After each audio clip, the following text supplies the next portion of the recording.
Paz do Senhor. Bem, hoje a gente vai dar continuidade à leitura do livro do A.W. Tozer, O Propósito do Homem. Nós vamos trabalhar hoje o capítulo 2, tá? E assim, para quem não me conhece, meu nome é Ana Paula. Nós temos um grupo de devocional lá no Facebook e esse canal aqui é de devocionais e esse ano a gente resolveu trazer essa leitura de livros, tá?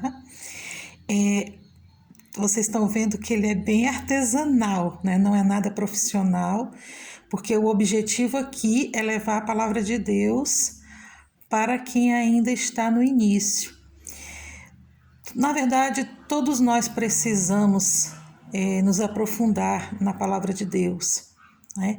Existem muitos canais de pastores que trabalham a explicação da Bíblia, a leitura.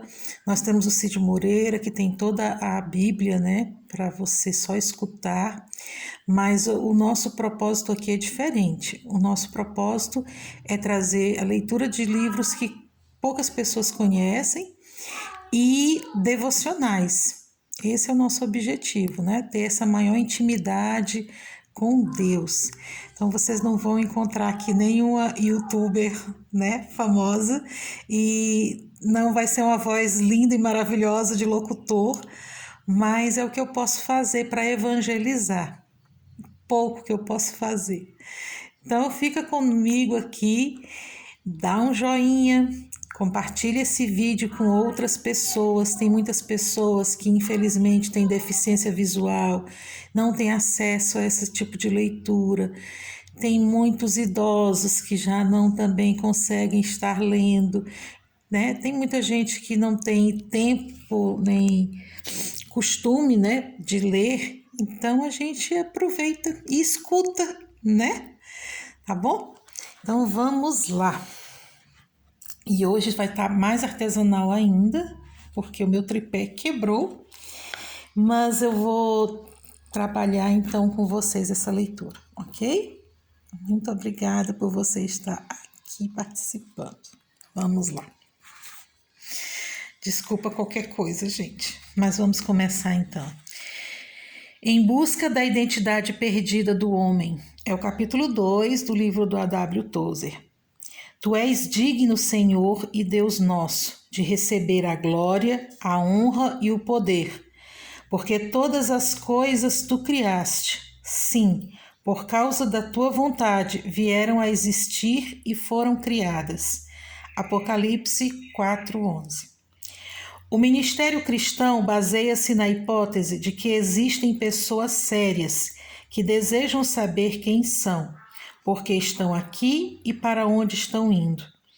Talvez não haja muita delas comparada à grande massa da população mundial, mas um número suficiente para formar uma bela congregação em todos os lugares aonde formos. Mas se eu estiver errada em relação a isso, melhor deixar minha Bíblia fechada então.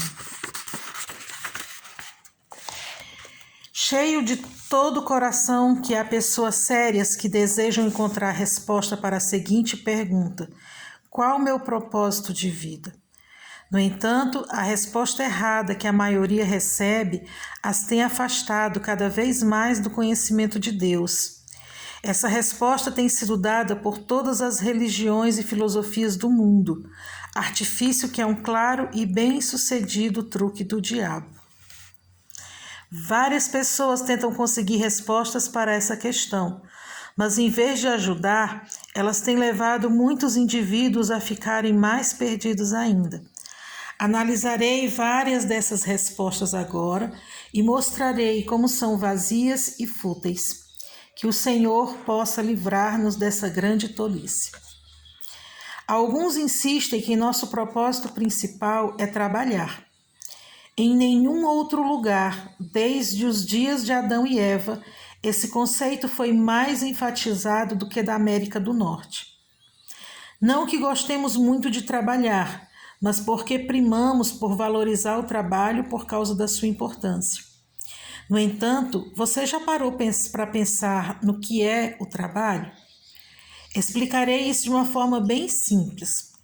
Trabalho é tirar as coisas de um lugar e levar para outro. Por exemplo, se tivermos uma coisa aqui, teremos o trabalho de levá-la para outro lugar. Se há tinta no balde, precisamos levá-la para fora da casa. Então fazemos uma pintura.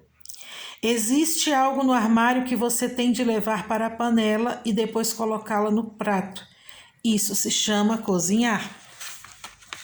Você talvez até ache graça da minha definição de trabalho, mas tem de admitir que ela é muito boa e simples. Trabalho é pegar uma coisa que está em algum lugar, levá-la para outro e colocá-la ali. Algo que costuma prestar atenção em como vive o homem e como percebe algo muito óbvio.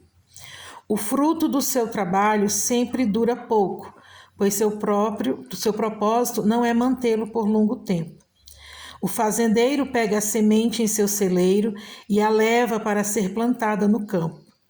Depois que a natureza realiza seu trabalho por 3 ou 4 meses, o agricultor faz a colheita e leva tudo de volta para o celeiro, só que em maior quantidade. No ano seguinte, a colheita acaba, pois ele a usa para alimentar o gado. Desse modo, o fruto do seu trabalho dura pouco. No entanto, qual o resultado disso tudo? Por que agimos assim? Por que colocamos tinta verde, vermelha ou branca em um balde e pintamos nossa casa com ela? Talvez você responda, para que ela fique mais bonita e protegida da chuva e do vento.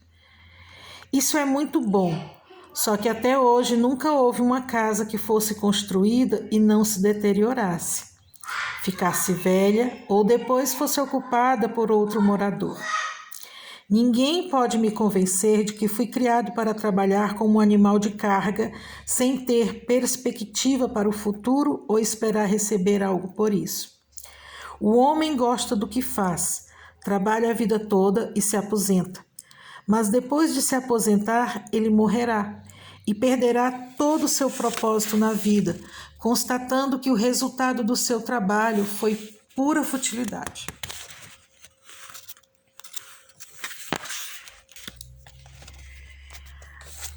Alguns insistem que nosso propósito é muito maior do que simplesmente trabalhar. Nosso alvo é estudar, adquirir conhecimento e aperfeiçoar cada vez mais a natureza intelectual, e o processo que leva a mente humana a buscar isso é muito longo. Tomemos como exemplo um menino que entra para a escola e aprende as coisas importantes que deveria aprender. Ele então continua seus estudos na faculdade e aprende artes, literatura, história, etc. Se tiver maiores pretensões depois de formado, faz outros cursos para se especializar ainda mais. Tenho uma visão bem simples de tudo isso. Esse rapaz, educado e instruído, um dia vai morrer e levar todo o seu conhecimento para o túmulo. Além disso, a cultura que adquiriu, sua paixão por Bach, Brahms e tudo mais perecerão com ele. Aquilo que o homem conquista no mundo material irá com ele para o túmulo.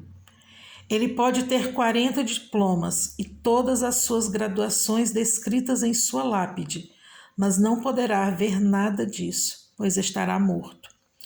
A educação não é o único motivo pelo qual nascemos. Nosso propósito não é aperfeiçoar a natureza intelectual ou desenvolver cada vez mais o conhecimento em nossa mente. Não sou contra a educação, pois negligenciá-la seria pura ignorância. No entanto, ela não é a resposta para a razão de estarmos aqui. Outros têm um ponto de vista muito simples e dizem que fomos criados apenas para aproveitar a vida. O filósofo grego Epicuro, pai do epicurismo, ensinava que o objetivo principal do homem é ter prazer. Embora suas ideias não fossem tão ruins como parecem, ele acabou ganhando má reputação por conta disso. Epicuro não ensinou que devemos sair por aí nos divertindo, usando drogas ou nos entregando a todo tipo de devassidão ou prazer carnal que conhecemos. O que ele ensinou foi justamente o contrário. Epicuro mostrou que o prazer é o fim de todas as coisas. O prazer da amizade e a beleza da literatura, da poesia, da música, da tarde. O propósito para o qual nascemos, disse ele, é desfrutar dos nobres prazeres com uma boa consciência, pois assim poderemos aproveitar a vida. Embora tenha tentado ir pelo caminho certo e suas intenções fossem boas, ele entendeu tudo errado, pois alegria e prazer acabam. Um idoso que se sentava para ouvir com prazer música clássica fica hoje jogado em um canto e não sabe a diferença entre Brahms e Frank Sinatra, pois sua mente se foi, assim como sua habilidade de desfrutar de tudo isso. O que faz o homem quando a vida não lhe dá mais prazer? A atitude de alguns quando sentem esse vazio é cometer suicídio, o trágico fim de alguém que nunca encontrou o verdadeiro significado de sua existência. Os que são jovens e têm mais disposição do que os mais velhos, creem que o mais importante é levar uma vida cheia de emoção. Seu principal objetivo é experimentar todo tipo de emoção, o que é uma filosofia praticada por um grande número de não cristãos. É a filosofia na qual o sexo, a comida, os esportes, os desejos e a aquisição de bens materiais são o objetivo principal.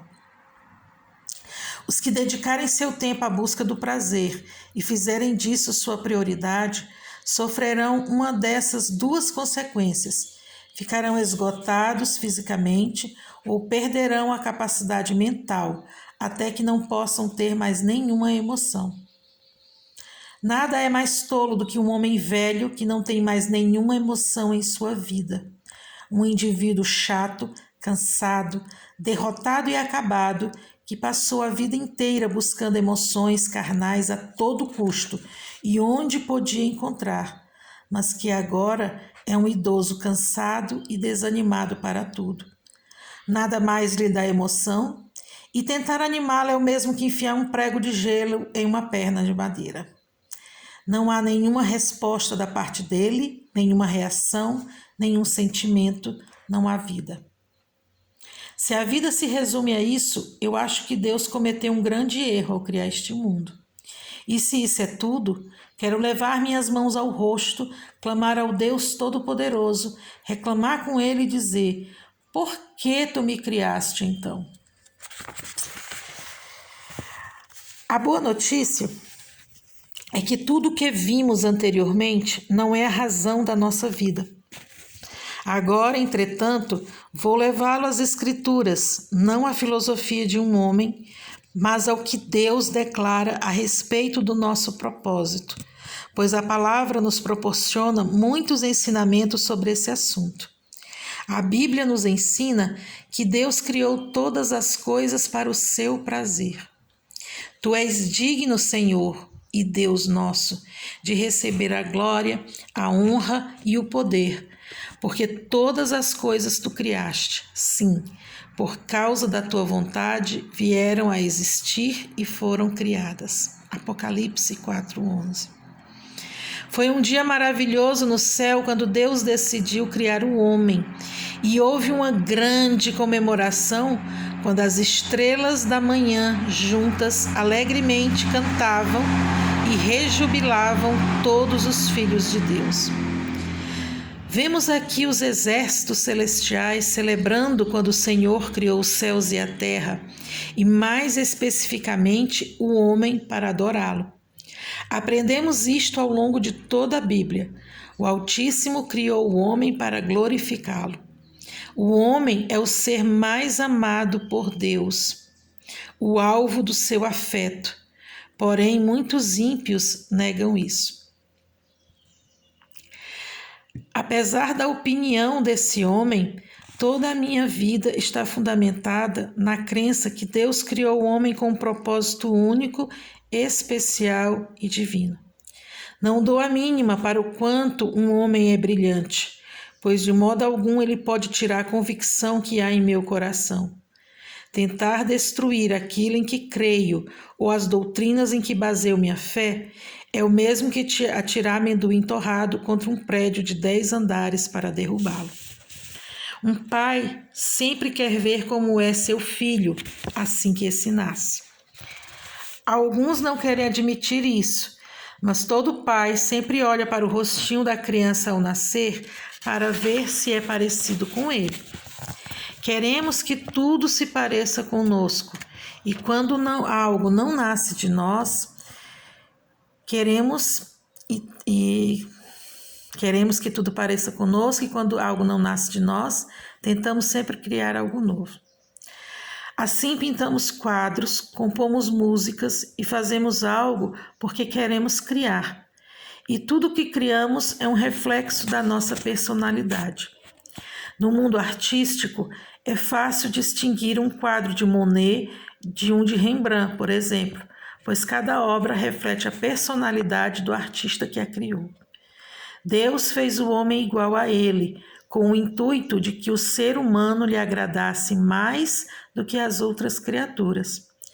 O Senhor só pode admirar a si mesmo no homem, pois o criou à sua imagem, ou seja, o ser humano é o reflexo do próprio Deus, da glória do Altíssimo, e este foi o objetivo do Criador desde o início.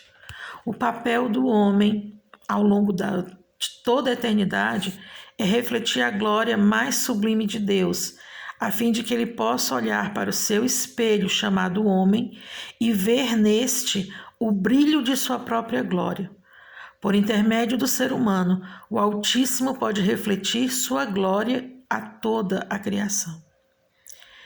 Somos um reflexo do Todo-Poderoso, e essa é a razão pelo qual fomos criados em primeiro lugar. Esse é o seu propósito. Viemos ao mundo não para pegar uma coisa aqui e levar para outro lugar, ou seja, para trabalhar. Fomos criados não para desenvolver nosso intelecto para falar com uma linguagem rebuscada, ou seja, para ter educação. Também não estamos aqui para desfrutar dos prazeres da vida, tampouco para aproveitar as emoções que ela nos traz. Todos os santos profetas e apóstolos ensinaram que o homem caiu no seu primeiro estado e, como consequência, perdeu a glória de Deus. O espelho foi quebrado. O Criador não pôde olhar para o pecador e ver nele o reflexo de sua glória. O homem não cumpriu o propósito para o qual foi criado, que era adorar seu Criador na beleza da sua santidade. O homem se esqueceu disso, deixou-se levar pelo pecado e agora vive à procura de qualquer coisa que preencha seu vazio. É horrível o que as pessoas procuram quando não têm mais Deus. E como seus olhos não conseguem mais vê-lo, precisam de algo para preencher o vazio que há nelas. Assim, quando não têm prazer em adorar o Todo-Poderoso que as criou, elas encontram outro Deus para adorar. Como vimos, o Altíssimo formou o homem para ser um reflexo de sua glória, mas infelizmente ele não o é. As flores ainda são lindas como o Todo-Poderoso as criou. O sol ainda brilha imponente acima do vasto firmamento. O cair da noite e a lua expressam suas maravilhas e nos revelam a mão divina que nos criou. As abelhas ainda reúnem seu mel de flor em flor. Os pássaros cantam milhares de canções e os serafins ainda adoram. Santo, santo, santo, diante do trono de Deus. Mas o homem continua escondido dentro de sua caverna.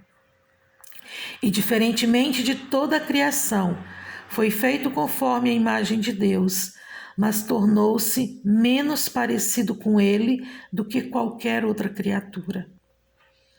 O homem, feito para ser um espelho, um reflexo da divindade, agora só reflete a própria pecaminosidade. Enquanto as estrelas em silêncio contam sua história, o homem está em silêncio no universo, e quando se pronuncia, é só para xingar ameaçar, amaldiçoar, demonstrar sua impaciência e seu nervosismo. Seus cânticos e seu sorriso não têm alegria nenhuma. Além de ter sido feito para ser espelho do Criador, Deus colocou dentro do homem a maior harpa que existe, a fim de que o ser humano ficasse em sintonia com ele. No entanto, quando o homem pecou e aconteceu essa coisa trágica e terrível que chamamos de queda, jogou a harpa na lama, a qual ficou cheia de terra e sujeira e teve suas cordas partidas. O maior desastre que já aconteceu no mundo foi justamente na alma do homem, que era o ser mais parecido com o Senhor e tinha mais sintonia com sua doce melodia do que todas as outras criaturas. A partir de então, o brilho foi apagado de sua mente e o amor deixou-lhe o coração, levando-o a perambular por um mundo sombrio até acabar no túmulo. Do ponto de vista de Deus, o ser humano precisa de redenção. Mas qual é o propósito dela? Redenção significa levar-nos a ter comunhão com o Criador de novo, consertar a harpa, limpá-la, purificá-la e poli-la novamente com a graça de Deus e o sangue do Cordeiro. Tenho notícias maravilhosas para você. Deus, que nos criou assim, não desistiu de nós. Ele jamais disse aos anjos: risquem o nome deles e apague-os da minha memória. Pelo contrário, ele disse: ainda quero que aquele espelho brilhe e reflita a minha glória, a fim de que eu possa vê-la. Ainda quero admirar a mim mesmo em meu povo. Ainda quero ter um povo que se alegre em mim e me ame para sempre. Por causa do seu amor imensurável, o Altíssimo enviou seu Filho unigênito, o qual se tornou carne. Assim, quando esteve nesta terra, Jesus refletiu a glória do Pai. Deus finalmente encontrou o homem que procurava. O autor de Hebreus declara: o qual, sendo o esplendor da sua glória e a expressa imagem da sua pessoa. Quando o Senhor olhou para o filho de Maria, viu o próprio reflexo. Jesus disse: crede-me que estou no Pai e o Pai em mim. Crede ao menos por causa das mesmas obras. Quando vocês olharem para mim, verão o reflexo da glória do Pai. Ao terceiro dia serei glorificado nesta terra, avisou Jesus. O que o Salvador quis dizer com isso? Eu acabei a obra que tu, ó Pai, me deste para fazer. Tudo isso aconteceu para que Deus fosse glorificado em Jesus e este morresse, e toda a sua glória fosse restituída aos homens, assim como o caráter do Filho do Homem. Eles puxaram a barba de Jesus, machucaram-lhe o rosto, arrancaram seu cabelo e feriram a testa. Então pregaram-no na cruz, onde por 6 horas ele suou, gemeu e se contorceu de dor, até finalmente entregar o espírito. Naquele momento, os sinos tocaram no céu, porque o homem havia sido redimido.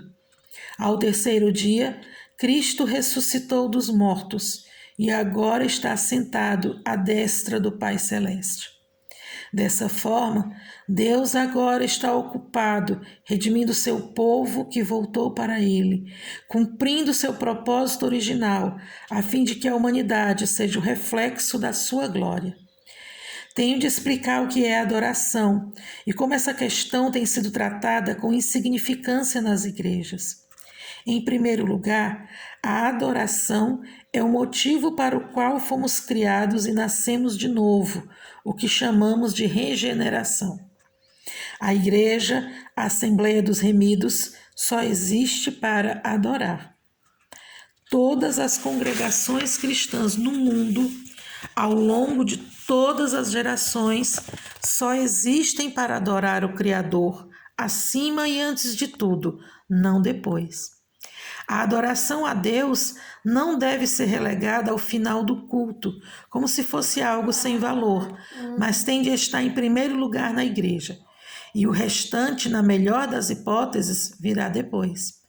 Nosso chamado principal é para adorar o Senhor. Em seu poema A Véspera do Dia de Santa Agnes, John Keats escreveu sobre um rouxinol sem língua. Qual rouxinol sem língua forçasse a garganta em vão e em sua cova morresse exausto do coração? Sempre vi essa figura de linguagem como algo lindo. Um rouxinol morrer sufocado, tentando liberar seu canto, mas sem consegui-lo. Somos justamente o contrário, pois temos uma língua perfeita, mas fazemos pouco uso dela para louvar. Temos uma harpa como nenhuma outra criatura no universo, mas só a tocamos raramente e muito mal. Quando o consagrado irmão Lawrence estava morrendo, alguém perguntou o que ele estava fazendo. Então, sem pensar duas vezes, ele disse apenas: só estou fazendo o que tenho feito pelos últimos 40 anos e espero continuar fazendo por toda a eternidade. Mas o que você está fazendo, afinal? A pessoa perguntou. Adorando o Senhor. Para o irmão Lawrence, morrer não importava muito, pois isso era apenas mais um item em sua agenda. Ele só se preocupava em adorar o Criador acima de todas as coisas. Assim fez isso por 40 anos, e ao enfrentar a morte nada mudou. Por fim ele faleceu, e seu corpo foi enterrado em algum lugar, mas ele continua adorando o Altíssimo naquele local tão desejado que chamamos de presença de Deus. Continuaremos adorando o Todo-Poderoso depois que todas as coisas não existirem mais. Ruim será se não aprendermos a fazer isso agora e tivermos de estudar para a última prova às pressas. No que me diz respeito, quero glorificar o Altíssimo de maneira plena e agradável até o fim, para não me sair mal nas provas finais. Posso ficar em absoluto silêncio. Minha respiração pode quase parar e ainda dizer: adoro o Pai. Ainda o estou adorando e espero adorá-lo por toda a eternidade. É para isso que estamos aqui. Glorificar o Senhor e desfrutar da sua presença para sempre, mostrando a todo o universo como nosso Deus é grande. Como pensar em Deus atrai e resgata o coração desta terra, cansando-o das coisas aparentes, tirando-lhe a alegria passageira. Embora isso não baste para salvar nossa alma, para escapar da eterna caixa de madeira, pensar em Deus enaltece o coração para buscar desejos mais sublimes. Deus é a única morada de toda criatura. E embora a estrada seja dura e estreita, nada mais pode nos trazer maior satisfação do que o amor que anseia ardentemente por Deus. Vamos orar? Tu és o Deus do universo, o qual criou as coisas que existem, que tudo criou para o teu prazer. A ti reconheço humildemente como meu Criador. Torna a dar-me a alegria da tua salvação. Conserta a harpa dentro daqueles em que ela se quebrou. Conserta em mim a harpa, para que eu possa a ti cantar louvores e todo o universo e os anjos do céu escutem. Eu oro a ti em nome de Jesus. Amém. Então, você gostou desse capítulo? Eu amei. Esse livro está sendo muito bom e a parte assim, que eu mais gostei dele é quando ele diz que nós fomos criados para adorar, mas que hoje em dia a gente já não consegue mais fazer isso, né? E esse vazio que tem dentro da gente, por a gente não adorar a Deus, esse vazio, ele se transforma às vezes naquele desejo incontrolável por comida, né? Naquele desejo de comer coisa doce, aquele desejo de tomar café todo dia, porque se você não tomar café você dá dor de cabeça, né? Então, vamos procurar adorar mais ao Senhor e preencher esse vazio que tem dentro da gente. E você, qual foi a parte que você mais gostou desse capítulo? Escreve aí nos comentários, tá bom? Deus abençoe você. Muito obrigado por você partilhar esse momento conosco. Deus abençoe o seu dia. Deus abençoe você e sua família. Em nome de Jesus.